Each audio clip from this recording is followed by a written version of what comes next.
Louis pulled off his bra and threw it down upon the casket. There was residue on his hand. He hated that. He held forth his hand to the one bitch who was still on her knees.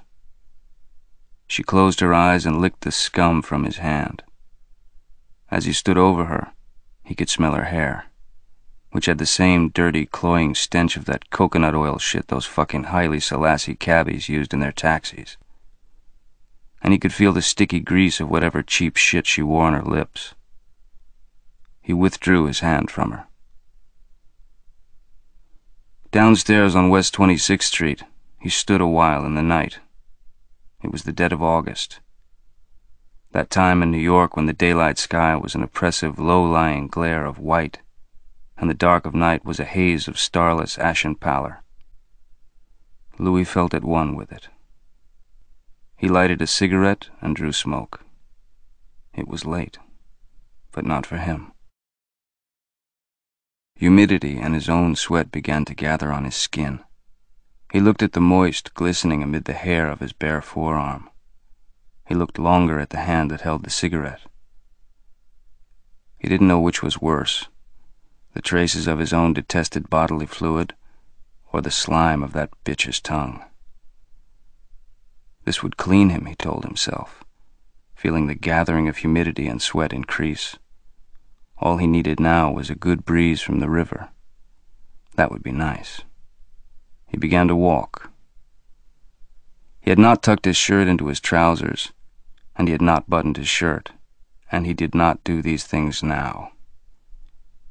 He carried his jacket of fine, fine cotton and fine, fine silk, the one that he had paid $2,000 for in Milano. It had been made for him by whatever the fuck his name was. It was the color of deep blue-green sea and was almost weightless. But as he carried it, he could feel the sag of weight in one pocket. It was his favorite jacket. It was like wearing nothing, and you could wear it with anything. And only a guy with class would see it for what it was. And it was the color of his eyes. Broads loved his eyes. Even now that he was an old fuck, the broads still loved his eyes. Some were scared of them, but some loved them. Louis paused a moment when he reached the corner of 6th Avenue. He lighted another cigarette. He turned downtown. He kept on walking.